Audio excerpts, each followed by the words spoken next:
Всем привет! Я сейчас нахожусь... Идеально. Всем привет! Я сейчас нахожусь в прекрасном городе Вроцлаве. Это один из самых старинных польских городов, а также один из самых больших. Мы находимся на центральной площади, это рыночная площадь. И вот куранты, которые здесь такие необычные, красивые, они каждые 15 минут и каждый час бьют разное количество ударов.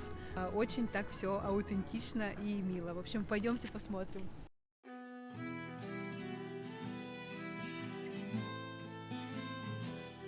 Приехав в Польшу, куда бы вы отправились в первую очередь? Многие, конечно, назовут Варшаву или Краков. Вроцлав в их тени не столь очевидная туристическая жемчужина. А между тем, город этот не менее прекрасен, с особой атмосферой и огромным количеством достопримечательностей. У этого города на Одре богатейшая тысячелетняя история. По преданиям, город был основан чешским князем Вратиславом в 900-х годах и назывался тогда Вратиславия. Но уже к концу X века его завоевал польский князь Мешко I. Впоследствии город будет еще несколько раз переходить под власть разных стран – Чешского королевства Богемии, Пруссии, Германской империи, что, конечно, отразилось на его необычной архитектуре. Также город сменил 3 названия – латинское Вратиславия, немецкое Бреслау и, наконец, польское Вроцлав. Интересно, что немцы до сих пор называют его Бреслау, даже официально, в расписаниях. Еще одна отличительная особенность Вроцлава – это гномы, которые расположены по всему городу. Да-да, именно гномы. Такие милые скульптурки, которые отличаются каждая друг от друга. И вот эти гномы – это слепой гномик, гномик на кресле и гномик, который плохо слышит. Вроцлав населяют самые разные гномы, по-польски краснолюдки, и их количество постоянно растет. Рисованные гномы во Вроцлаве появились в 80-х годах прошлого века и символизировали мирный протест против социалистического строя Польши тех лет. Во Вроцлаве даже проходил митинг гномов в те годы. Протестанты надевали оранжевые гномьи колпаки и раздавали прохожим конфеты. А после демократических преобразований в Польше власти города заказали несколько небольших фигурок гномов, символизировавших перемены. Сейчас же гномов можно встретить повсюду. Каждый имеет свой характер и даже имя. Есть здесь и гномы пожарные, и гномы-повара, и даже гномы-сладкоежки. Так что запасайтесь картой гномов в одном из туристических пунктов и вперед на поиски. В 1945 году по итогам Второй мировой войны эти земли, бывшие немецкими на протяжении нескольких веков, вновь перешли Польше. Немцы выселялись из своих домов, покидали город, оставляя все, а на их место приходили поляки. Немецкий дух и сейчас присутствует в архитектуре, которая, безусловно, отличается от архитектуры Кракова или, например, Познани.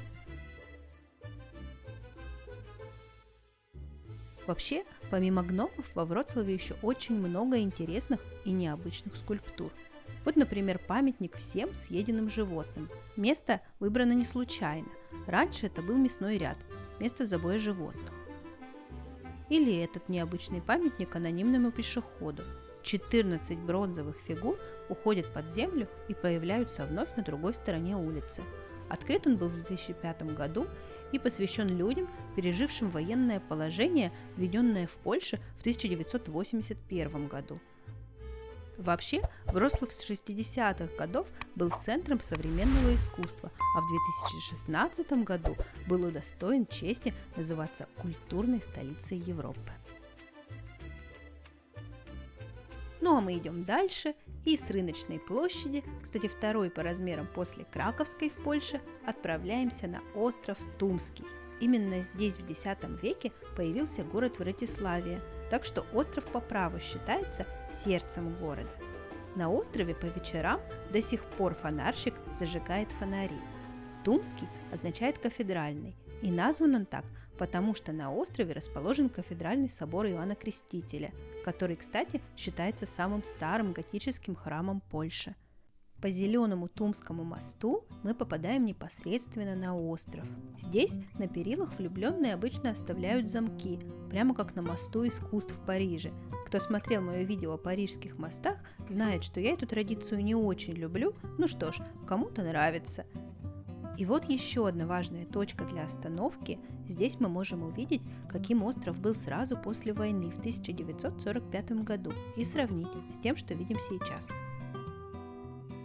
Остров Тумский – это сердце Вроцлава, и сейчас, как мы видим, он опустел, здесь очень мало людей, да, все из-за пандемии, и многие кафешки, которые здесь есть, они, к сожалению, закрыты, туристов тоже немного, поэтому вот такой вот необычный вид почти нету никого, кроме нас. Вообще, кажется, что время на этом острове остановилось.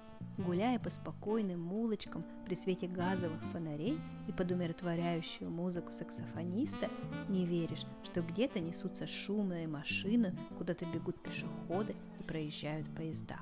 Здесь не хочется никуда бежать, а скорее сидеть в одной из романтичных кафешек, неторопливо попивая кофеек. Ну вот такой вот старинный, милый Вроцлав с очень сложной историей. Если вам понравилось это видео, поставьте мне, пожалуйста, лайк, мне будет очень приятно. Если вам понравился прекраснейший Вроцлав, приезжайте сюда обязательно. Здесь, правда, очень мило и красиво. Посмотрите своими глазами. Ну и подписывайтесь на канал. До скорых встреч!